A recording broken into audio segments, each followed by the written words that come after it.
Anybody had told the people of Asani City that the same man they once bowed for, the same man that stirred money like sachet water in every party, the same man who government officials approached for investment consultation, would one day run through the back gate of his office. Like a thief, everybody would have said it is impossible. But let me tell you something. Life does not want anybody before it changes direction. And that is how the mighty Mr. Tony, once called Odogu Boostfund, fell from the sky like a mighty stone dropped by a careless child. This is his story. Before everything scattered, before shame entered the family like an uninvited visitor, the Tony family lived in a town called Oni, quiet, normal, managing themselves. Mr. Tony, a man with a big dream and calculations in his head, always believed that life was too short to remain poor. He had a wife, Mrs. Ruth, a calm, respectful woman who always encouraged him. They had 3 children, Liam, the eldest son, and his father's shadow, Princess, the female, and the outspoken one, David. Things were not perfect, but they were okay until the day Mr. Tony entered a money doubling business. At first, people mocked him. Tony, your new business resembles fraud, though. My brother, open your eyes before you steal, oh. But 2 years later, the same people came to beg him for financial advice because the business blossomed. Mr. Tony made so much money that even his enemies became confused. The man's pocket turned into a flowing river.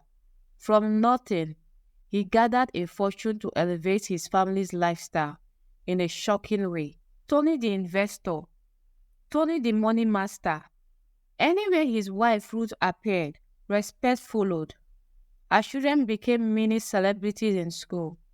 And so Mr. Tony moved his family into a new environment worth his status. Life changed. Money sweetened everything. But like every sweet thing, it planted hunger for more. After the first money doubling business closed, instead of Tony resting and investing quietly, like a wise man, the hunger inside him whispered, "Go again, do bigger, do louder." And so he packed his bag, took his son Liam with him, and relocated to Asani town, a big town, to start another version of the business. He called it Boostfund Finance. Gradually, as the month went by, the business started to grow. People rushed to the place like market days. Asani people loved money opportunities, and Boostfund sounded like the magic key to wealth. In 6 months, the office was filled. In 1 year, they expanded. In 2 years, Mr. Tony was already a household name.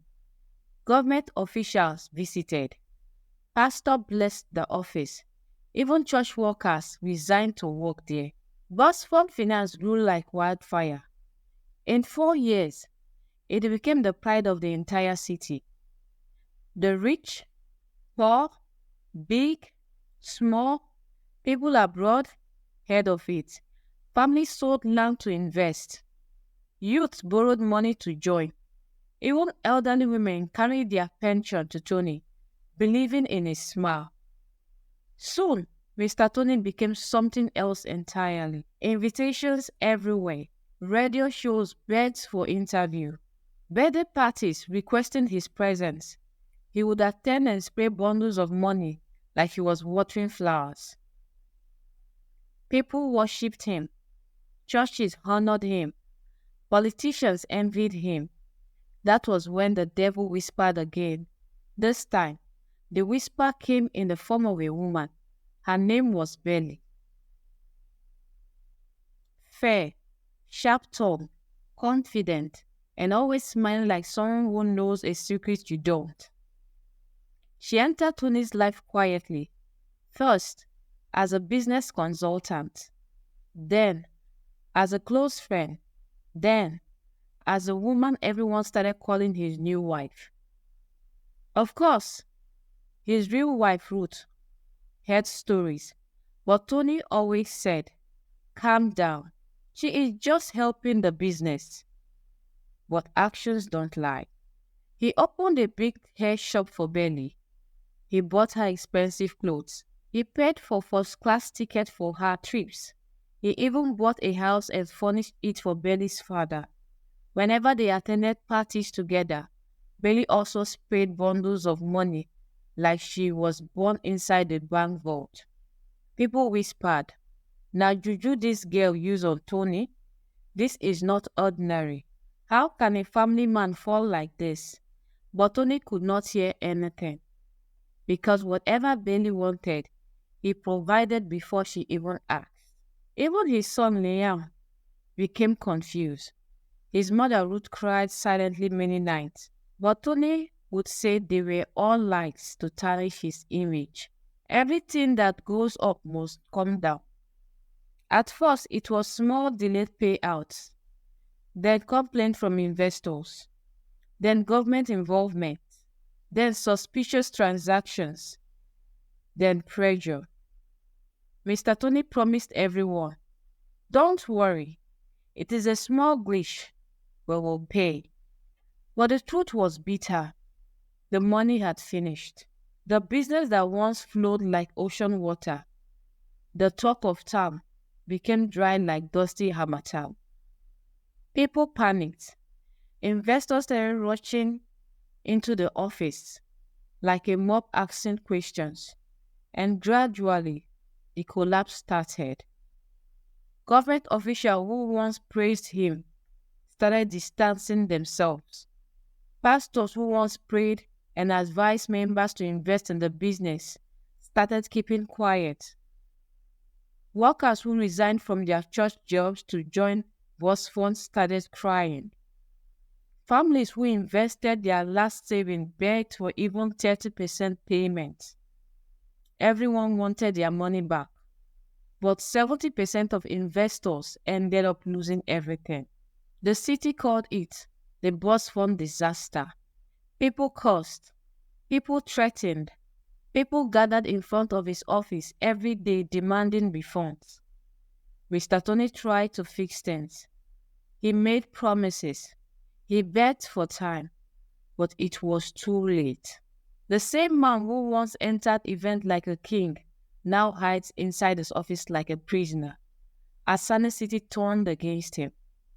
News headlines used his name like pepper. Social media dragged him.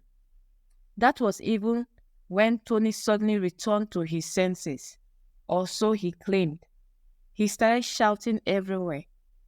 "Belly used juju on me. She controlled my mind. She ruined me. She collected my money. She made me buy a house for her father." People were shocked. Some believed him. Some said he was just trying to escape responsibility. But Tony wasn't joking. He stormed Belly's father's house, demanding the house back. He went to her shop shouting. He made scenes in public places. He dragged her online and offline. But Belly did not say a word. She simply vanished from the city like smoke. Some people said she traveled abroad. Some said she ran to the village. Some said she was hiding from angry investors.